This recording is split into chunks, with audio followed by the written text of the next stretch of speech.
Saudi প্রবাসী ও ইকরা সুন্নাহ ফাউন্ডেশনের সাধারণ সম্পাদক আবুল কালাম আজাদের বাসায় চুরির ঘটনা ঘটেছে।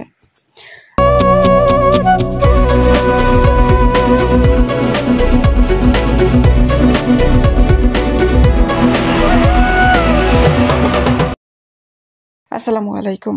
এডিপি বাংলার সংবাদে সবাইকে স্বাগত জানাচ্ছি। আমি সুমা আহমেদ। নিজস্ব প্রতিনিধি শেখ রুবেল আহমেদের পাঠানো তথ্যচিত্রে দেখুন বিস্তারিত। সৌদি প্রবাসী ও ইকরা সুন্নাহ ফাউন্ডেশনের সাধারণ সম্পাদক আবুল কালাম আজাদের বাসায় চুরির ঘটনা ঘটেছে। এ বিষয়ে রাজশাহী শাহ মখদুম থানায় একটি লিখিত অভিযোগ দেওয়া হয়েছে।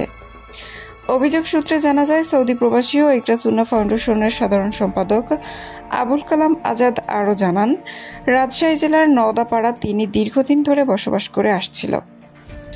আজ দুপুর 2টার দিকে তার বাড়ির গ্যারেজের লক খুলে একজন অপরিচিত মানুষ ভিতরে প্রবেশ করে।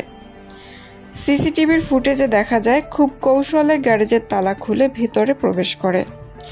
গ্যারেজে থাকা তার একটি বিদেশি সাইকেল চুরি করে নিয়ে চলে যায়। এ সময় দুপুর হওয়াতে বাসার সবাই ঘুমাচ্ছিল। ঠিক সেই সুযোগে এই চোর গ্যারেজে প্রবেশ করে সাইকেলটি চুরি করতে সক্ষম হয়। তিনি আরও বলেন, বিকেলে আমি যখন নামাজের জন্য বাসার নিচতলায় আসি, তখন এসে দেখি আমার সাইকেলটি নেই। পরে সিসিটিভি দেখে আমরা নিশ্চিত হই সাইকেলটি চুরি হয়েছে।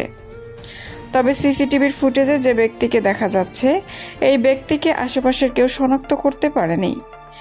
এ বিষয়ে প্রশাসন ও আইনশৃঙ্খলা বাহিনীকে অনুরোধ করেছেন দ্রুত তার এই সাইকেলটি উদ্ধার এবং চোরকে শনাক্ত করে আইনের আওতায় আনতে হবে, যাতে আর কেউ কারো বাড়ি থেকে এ ধরনের ঘটনা ঘটাতে না পারে।